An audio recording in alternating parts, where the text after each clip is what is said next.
मेरे प्यारे देशवासियों, नमस्कार।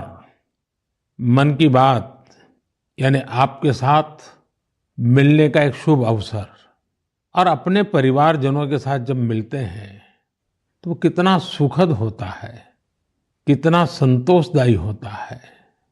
मन की बात के द्वारा आपसे मिलकर मैं यही अनुभूति करता हूँ। और आज तो हमारी साझा यात्रा का ये 108वां एपिसोड है। हमारे यहाँ 108 अंक का महत्व, उसकी पवित्रता एक गहन अध्ययन का विषय है। माला में 108 मन के, 108 बार जप, 108 दिव्य क्षेत्र, मंदिरों में 108 सीढ़ियां, 108 घंटियां, 108 का ये अंक असीम आस्था से जुड़ा हुआ है। इसलिए मन की बात का 108वां एपिसोड मेरे लिए और खास हो गया है।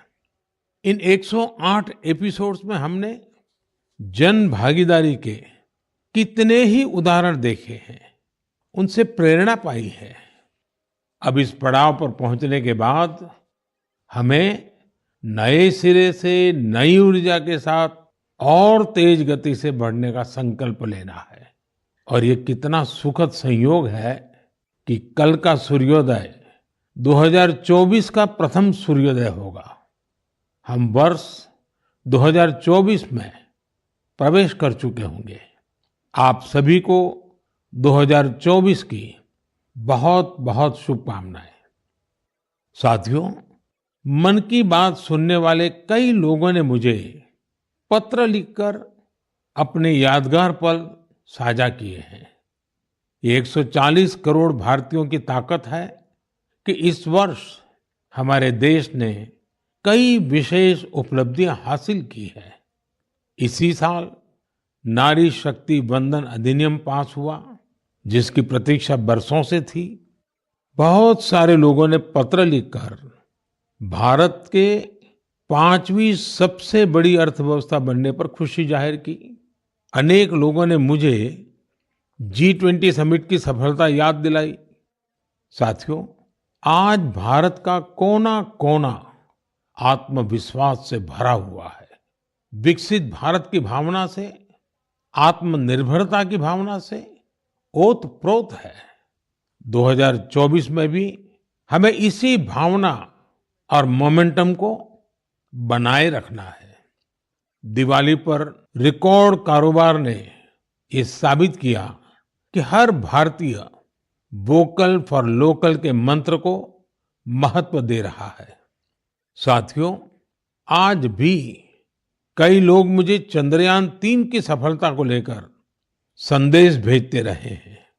मुझे विश्वास है कि मेरी तरह आप भी हमारे वैज्ञानिकों और विशेषकर महिला वैज्ञानिकों को लेकर गर्व का अनुभव करते होंगे। साथियों, जब नाटू नाटू को ऑस्कर मिला तो पूरा देश खुशी से झूम उठा। द एलिफेंट विस्परर्स को सम्मान की बात जब सुनी तो कौन खुश नहीं हुआ।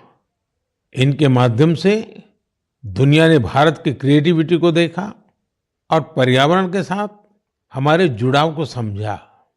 इस साल स्पोर्ट्स में भी हमारे एथलीटों ने जबरदस्त प्रदर्शन किया। एशियन गेम्स में हमारे खिलाड़ियों ने 107 और एशियन पैरा गेम्स में 111 मेडल जीते।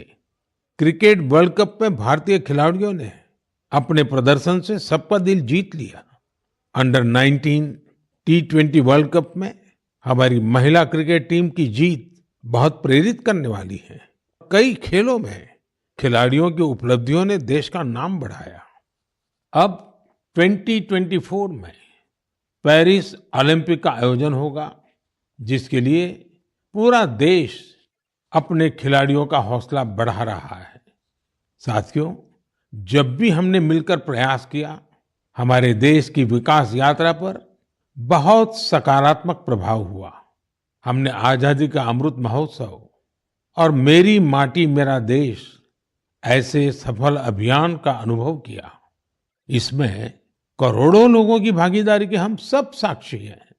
70,000 अमृत सरोवरों का निर्माण भी हमारी सामूहिक उपलब्धि है। साथियों, मेरा ये विश्वास रहा है कि जो देश इनोवेशन को महत्व नहीं देता, उसका विकास रुक जाता है। भारत का इनोवेशन हब बनना इस बात का प्रतीक है कि हम रुकने वाले नहीं हैं। 2015 में हम ग्लोबल इनोवेशन इंडेक्स में 81वें रैंक पर थे। आज हमारी रैंक 40 है। इस वर्ष भारत में फाइल होने वाले पेटेंट की संख्या ज्यादा रही, जिनमें करीब 60% डोमेस्टिक फर्म्स के थे। क्यूएस एशिया यूनिवर्सिटी रैंकिंग में इस बार सबसे अधिक संख्या में भारतीय यूनिवर्सिटी शामिल हुई है। अगर इन उपलब्धियों की लिस्ट बनाना शुरू करें तो ये कभी पूरी ही नहीं होगी। ये तो सिर्फ एक झलक है। भारत का सामर्थ्य कितना प्रभावी है। हमें देश की इन सफलताओं से, देश के लोगों की इन उपलब्धियों से प्रेरणा लेनी है, गर्व करना है, नए संकल्प लेने हैं। मैं एक बार फिर आप सबको 2024 की शुभकामनाएं देता हूं। मेरे परिवारजनों, हमने अभी भारत को लेकर हर तरफ जो आशा और उत्साह है, उसकी चर्चा की। ये आशा और उम्मीद बहुत अच्छी है। जब भारत विकसित होगा तो इसका सबसे अधिक लाभ युवाओं को ही होगा। लेकिन युवाओं को इसका लाभ तब और ज्यादा मिलेगा जब वो फिट होंगे। आजकल हम देखते हैं कि लाइफस्टाइल रिलेटेड डिसीज के बारे में कितनी बातें होती हैं। ये हम सभी के लिए, खासकर युवाओं के लिए ज्यादा चिंता की बात है। इस मन की बात के लिए मैंने आप सभी से फिट इंडिया से जुड़े इनपुट भेजने का आग्रह किया था। आप लोगों ने जो रिस्पांस दिया, उसने मुझे उत्साह से भर दिया है। नमो ऐप पर बड़ी संख्या में मुझे स्टार्टअप्स ने भी अपने सुझाव भेजे हैं। उन्होंने अपने कई तरह के अनूठे प्रयासों की चर्चा की है। साथियों, भारत के प्रयास से 2023 को इंटरनेशनल ईयर ऑफ मिलेट्स के रूप में मनाया गया। इससे इस क्षेत्र में काम करने वाले स्टार्टअप्स को बहुत सारे अवसर मिले।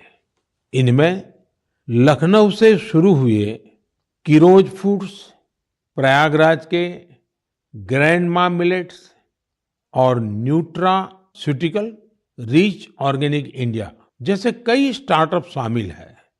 एल्पिनो हेल्थ फूड्स, अबोरियल और किरोज फूड से जुड़े युवा हेल्दी फूड के ऑप्शंस को लेकर नए नए इनोवेशन भी कर रहे हैं। बेंगलुरु के अनबॉक्स हेल्थ से जुड़े युवाओं ने ये भी बताया है कि कैसे वे लोगों को उनकी पसंदीदा डाइट चुनने में मदद कर रहे हैं। फिजिकल हेल्थ को लेकर दिलचस्पी जिस तरह से बढ़ रही है, उससे इस क्षेत्र से जुड़े कोचेस और ट्रेनर्स की डिमांड भी बढ़ रही है। जोगो टेक्नोलॉजी जैसे स्टार्टअप्स इस मांग को पूरा करने में मदद कर रहे हैं। साथियों, आज फिजिकल हेल्थ और वेलबींग की चर्चा तो खूब होती है, लेकिन इससे जुड़ा एक और बड़ा पहलू है मेंटल हेल्थ का। मुझे यह जानकर बहुत खुशी हुई है कि मुंबई के इन्फी हिल और योर दोस्त जैसे स्टार्टअप्स मेंटल हेल्थ और वेलबींग को इम्प्रूव करने के लिए काम कर रहे हैं।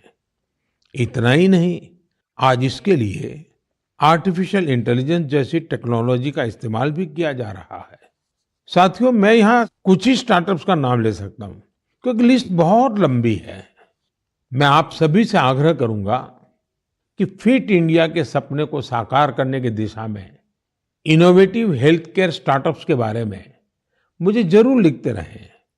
मैं आपके साथ फिजिकल और मेंटल हेल्थ के बारे में बात करने वाले जाने-माने लोगों के अनुभव भी साझा करना चाहता हूँ। ये पहला मैसेज सद्गुरु जग्गी वासुदेव जी का है। ये फिटनेस, विशेष रूप से फिटनेस ऑफ द माइंड यानी मानसिक स्वास्थ्य को लेकर अपने विचार साझा करेंगे।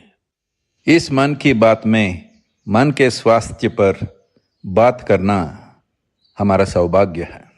Mental illnesses and how we keep our neurological system are very directly related. How alert, static-free and disturbance-free we keep our neurological system will decide how pleasant we feel within ourselves. What we call as peace, love, joy, blissfulness, agony, depression, ecstasy all have a chemical and neurological basis. Pharmacology is essentially trying to fix the chemical imbalance within the body by adding chemicals from outside. Mental illnesses are being managed this way. But we must realize that taking chemicals from outside in the form of medications is necessary when one is in extreme situation. Working for an internal mental health situation or working for an equanimous chemistry within ourselves, a chemistry of peacefulness, joyfulness, blissfulness, is something that has to be brought into every individual's life, into the cultural life of a society and the nations around the world and the entire humanity. It's very important we understand our mental health, our sanity is a fragile privilege. We must protect it, we must nurture it. For this, there are many levels of practices in the yogic system. Completely internalized processes that people can do as simple practices with which they can bring certain equanimity to their chemistry and certain calmness to their neurological system. The technologies of inner well-being is what we call as the yogic sciences. Let's make it happen. सामान्य तौर पर सद्गुरु जी ऐसे ही बेहतरीन तरीके से अपनी बातों को सामने रखने के लिए जाने जाते हैं। आइए अब हम जानी मानी क्रिकेट खिलाड़ी हरमनप्रीत कौर जी को सुनते हैं। नमस्कार, मैं अपने देशवासियों को मन की बात के माध्यम से कुछ कहना चाहती हूँ। माननीय प्रधानमंत्री श्री नरेंद्र मोदी जी के फिट इंडिया की पहल मुझे अपने फिटनेस मंत्र आप सभी के साथ शेयर करने के लिए प्रोत्साहित किया है। आप सभी को मेरा पहला सजेशन यही है, one can not out train a bad diet. इसका अर्थ ये है, आप कब खाते हो और क्या खाते हो, इसके बारे में आपको बहुत सावधान रहना होगा। हाल ही में माननीय प्रधानमंत्री मोदी जी ने सभी को बाजरा खाने के लिए इनकरेज किया है, जो कि इम्यूनिटी बढ़ाता है और टिकाऊ खेती करने में सहायता करता है और पचाने में भी आसान है। रेगुलर एक्सरसाइज और 7 घंटे की पूरी नींद बॉडी के लिए बहुत ज़रूरी है और फिट रहने के लिए मदद करती है। इसके लिए बहुत डिसिप्लिन एंड कंसिस्टेंसी की ज़रूरत होगी। जब आपको इसका रिजल्ट मिलने लग जाएगा तो आप डेली खुद ही एक्सरसाइज करना स्टार्ट कर दोगे। मुझे आप सबसे बात करने और अपना फिटनेस मंत्र शेयर करने का अवसर देने के लिए माननीय प्रधानमंत्री जी का बहुत धन्यवाद। हरमनप्रीत जी जैसी प्रतिभाशाली खिलाड़ी की बातें निश्चित रूप से आप सभी को प्रेरित करेगी। आइए ग्रैंड मास्टर विश्वनाथन आनंद जी को सुने। हम सभी जानते हैं कि उनके खेल शतरंज के लिए मेंटल फिटनेस का कितना महत्व है। Namaste, I'm Vishwanathan Anand. You have seen me play chess, and very often I'm asked, what is your fitness routine? Now, chess requires a lot of focus and patience. So I do the following, which keeps me fit and agile. I do yoga 2 times a week. I do cardio 2 times a week. And 2 times a week, I focus on flexibility, stretching, weight training, and I tend to take 1 day off per week. All of these are very important for chess. You need to have the stamina to last 6 or 7 hours of intense mental effort, but you also need to be flexible to be able to sit comfortably, and the ability to regulate your breath to calm down is helpful when you want to focus on some problem, which is usually a chess game. My fitness tip to all Man Ki Baat listeners would be to keep calm and focus on the task at hand. The best fitness tip, for me, absolutely the most important fitness tip, is to get a good night's sleep. Do not start sleeping for 4 and 5 hours a night. I think 7 or 8 is an absolute minimum. So we should try as hard as possible to get a good night's sleep, because that is when the next day you're able to get through the day in calm fashion. You don't make impulsive decisions. You're in control of your emotions. For me, sleep is the most important fitness tip. आइए अब अक्षय कुमार जी को सुनते हैं। नमस्कार, मैं हूं अक्षय कुमार। सबसे पहले तो मैं हमारे आदरणीय प्रधानमंत्री जी का बहुत शुक्रिया करता हूं कि उनके मन की बात में मुझे भी अपने मन की बात आपको कह पाने का एक छोटा सा मौका मिला। आप लोग जानते हैं कि मैं फिटनेस के लिए जितना पैशनेट हूं, उससे भी कई ज्यादा पैशनेट हूं नेचुरल तरीके से फिट रहने के लिए। मुझे ना ये फैंसी जिम से ज्यादा पसंद है बाहर स्विमिंग करना, बैडमिंटन खेलना, सीढ़ियां चढ़ना, मुद्गर से कसरत करना, अच्छा हेल्दी खाना खाना। जैसे मेरा ये मानना है कि शुद्ध घी अगर सही मात्रा में खाया जाए तो हमें फायदा करता है, लेकिन मैं देखता हूं कि बहुत से यंग लड़के लड़कियां इस वजह से घी नहीं खाते कि कहीं वो मोटे ना हो जाए। बहुत जरूरी है कि हम ये समझे कि क्या हमारी फिटनेस के लिए अच्छा है और क्या बुरा है। डॉक्टर्स की सलाह से आप अपना लाइफस्टाइल बदलो, ना कि किसी फिल्म स्टार की बॉडी देखकर। एक्टर स्क्रीन पे जैसे दिखते हैं वैसे तो कई बार होते भी नहीं है। कई तरह के फिल्टर और स्पेशल इफेक्ट्स यूज होते हैं और हम उसे देखकर अपने शरीर को बदलने के लिए गलत तरीके शॉर्टकट का इस्तेमाल करना शुरू कर देते हैं। आजकल इतने सारे लोग स्टेरॉइड लेकर ये 6 पैक 8 पैक इसके लिए चल पड़ते हैं। यार, ऐसे शॉर्टकट से बॉडी ऊपर से फूल जाती है लेकिन अंदर से खोखली रह जाती है। आप लोग याद रखिएगा कि shortcut can cut your life short. आपको शॉर्टकट नहीं, लॉन्ग लास्टिंग फिटनेस चाहिए। दोस्तों, फिटनेस एक तरह की तपस्या है, इंस्टेंट कॉफी या 2 मिनट का नूडल नहीं है। इस नए साल में अपने आप से वादा करो, नो केमिकल्स, नो शॉर्टकट, कसरत, योग, अच्छा खाना, वक्त पे सोना, थोड़ा मेडिटेशन और सबसे जरूरी, जैसे आप दिखते हो ना, उसे खुशी से एक्सेप्ट करो। आज के बाद फिल्टर वाली लाइफ नहीं, फिटर वाली लाइफ जियो। Take care. जय महाकाल। इस सेक्टर में कई और स्टार्टअप्स हैं, इसलिए मैंने सोचा कि एक युवा स्टार्टअप फाउंडर से भी चर्चा की जाए जो इस क्षेत्र में बेहतरीन काम कर रहे हैं। नमस्कार, मेरा नाम ऋषभ मल्होत्रा है और मैं बैंगलोर का रहने वाला हूं। मुझे ये जानकर बेहद खुशी हुई कि मन की बात में फिटनेस पर चर्चा हो रही है। मैं खुद फिटनेस की दुनिया से बिलोंग करता हूं और बैंगलोर में हमारा एक स्टार्टअप है जिसका नाम है तगड़ा रहो। हमारा स्टार्टअप भारत के पारंपरिक व्यायाम को आगे लाने के लिए बनाया गया है। भारत के पारंपरिक व्यायाम में एक बहुत ही अद्भुत व्यायाम है जो है गदा व्यायाम, और हमारा पूरा फोकस गदा और मुग्दर व्यायाम पर ही है। लोगों को जानकर आश्चर्य होता है कि आप गदा से सारी ट्रेनिंग कैसे कर लेते हैं। मैं ये बताना चाहूंगा कि गदा व्यायाम हजारों साल पुराना व्यायाम है और ये हजारों सालों से भारत में चलता आ रहा है। आपने इसे छोटे बड़े अखाड़ों में देखा होगा और हमारे स्टार्टअप के माध्यम से हम इसे एक आधुनिक फॉर्म में वापस लेके आए हैं। हमें पूरे देश से बहुत प्यार मिला है, बहुत अच्छा रिस्पांस मिला है। मन की बात के माध्यम से मैं ये बताना चाहूंगा कि इसके अलावा भी भारत में बहुत से ऐसे प्राचीन व्यायाम हैं, हेल्थ और फिटनेस से रिलेटेड विधि है जो हमें अपनानी चाहिए और दुनिया में आगे भी सिखानी चाहिए। मैं फिटनेस की दुनिया से हूं तो आपको एक पर्सनल टिप देना चाहूंगा। गदा व्यायाम से आप अपना बल, अपनी ताकत, अपना पोस्चर और अपनी ब्रीदिंग को भी ठीक कर सकते हैं। तो गदा व्यायाम को अपनाएं और इसे आगे बढ़ाएं। जय हिंद।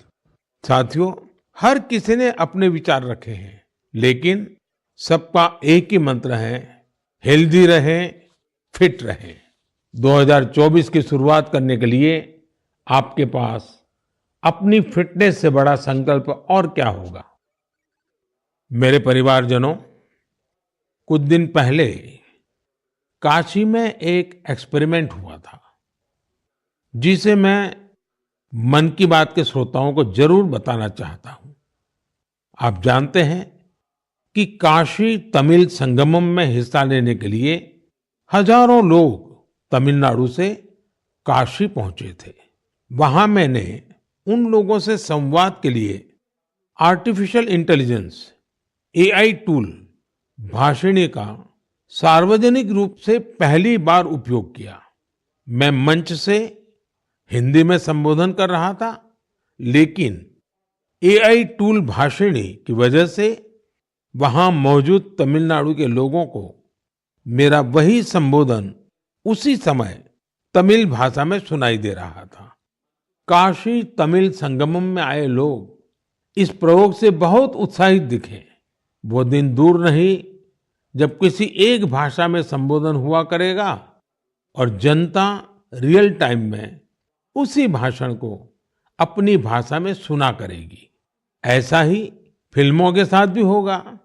जब जनता सिनेमा हॉल में एआई की मदद से रियल टाइम ट्रांसलेशन सुना करेगी, आप अंदाजा लगा सकते हैं कि जब ये टेक्नोलॉजी हमारे स्कूलों, हमारे अस्पतालों, हमारी अदालतों में व्यापक रूप से इस्तेमाल होने लगेगी तो कितना बड़ा परिवर्तन आएगा। मैं आज की युवा पीढ़ी से आग्रह करूंगा कि रियल टाइम ट्रांसलेशन से जुड़े एआई टूल्स को और एक्सप्लोर करें, उन्हें 100% फुल प्रूफ बनाएं। साथियों, बदलते हुए समय में हमें अपनी भाषाएं बचानी भी हैं और उनका संवर्धन भी करना है। अब मैं आपको झारखंड के एक आदिवासी गांव के बारे में बताना चाहता हूं। इस गांव ने अपने बच्चों को मातृभाषा में शिक्षा देने के लिए एक अनूठी पहल की है। मंगलो गांव में बच्चों को कुडुख भाषा में शिक्षा दी जा रही है। इस स्कूल का नाम है कार्तिक उरांव आदिवासी कुडुख स्कूल। इस स्कूल में 300 आदिवासी बच्चे पढ़ते हैं। कुडुख भाषा उरांव आदिवासी समुदाय की मातृभाषा है। कुडुख भाषा की अपनी लिपि भी है, जिसे तोलंग सिकी नाम से जाना जाता है। ये भाषा धीरे धीरे विलुप्त होती जा रही थी, जिसे बचाने के लिए इस समुदाय ने अपनी भाषा में बच्चों को शिक्षा देने का फैसला किया है।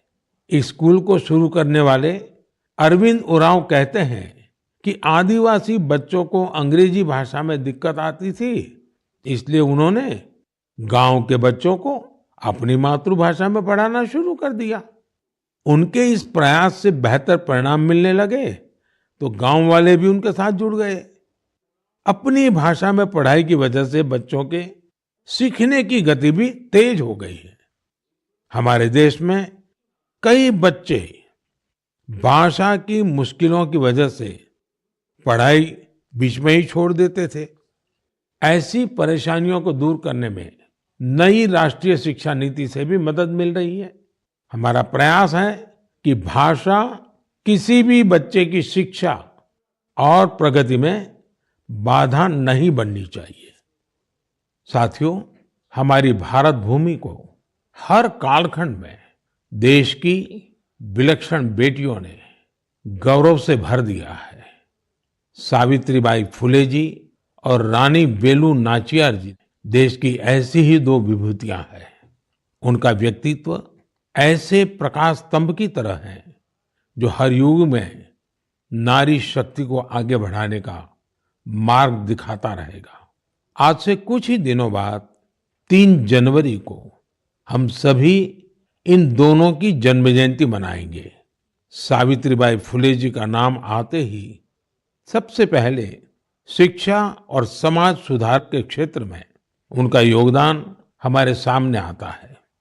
वे हमेशा महिलाओं और वंचितों की शिक्षा के लिए जोरदार तरीके से आवाज उठाती रही।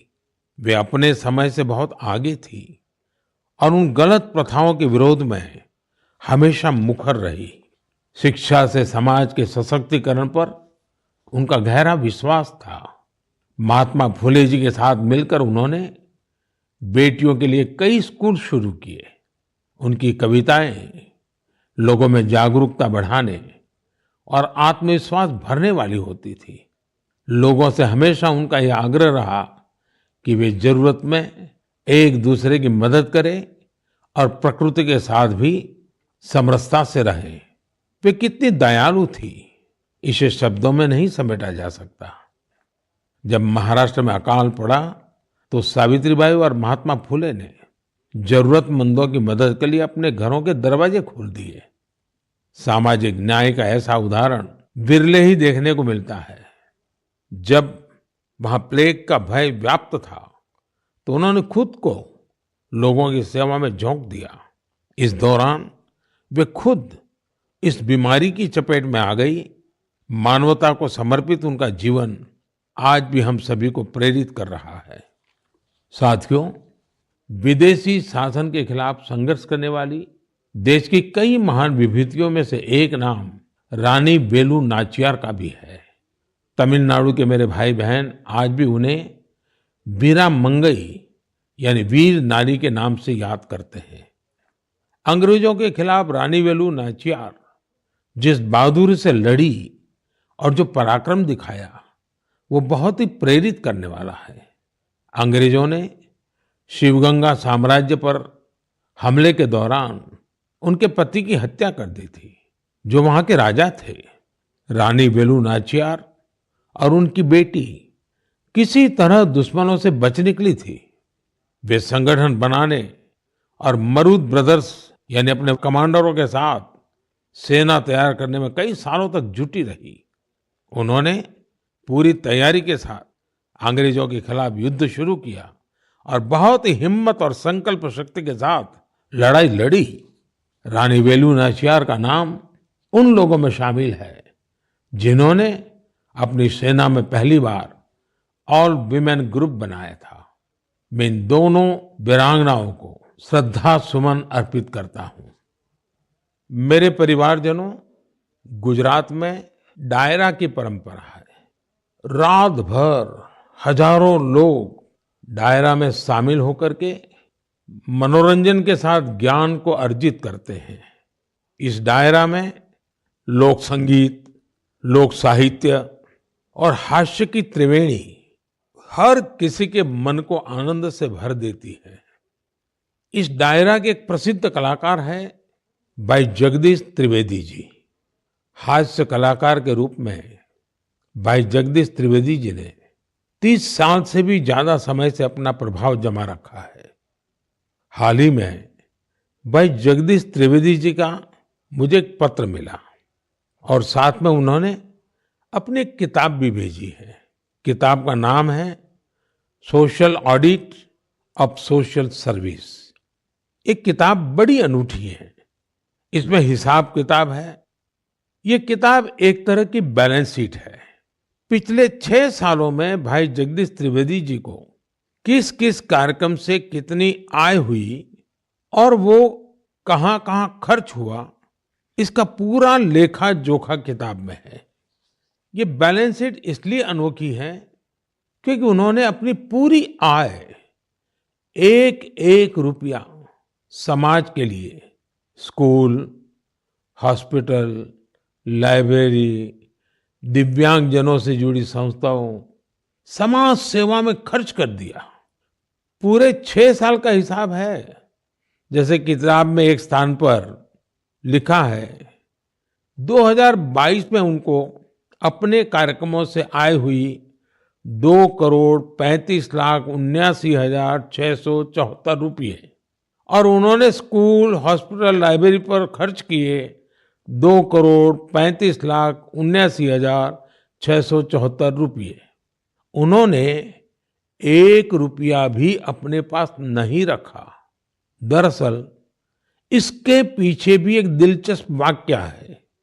हुआ यूं कि एक बार भाई जगदीश त्रिवेदी जी ने कहा कि जब 2017 में वो 50 साल के हो जाएंगे तो उसके बाद उनके कार्यक्रमों से होने वाली आय को वो घर नहीं ले जाएंगे बल्कि समाज पर खर्च करेंगे। 2017 के बाद से अब तक वो लगभग 8.25 करोड़ रुपए अलग अलग सामाजिक कार्यों पर खर्च कर चुके हैं।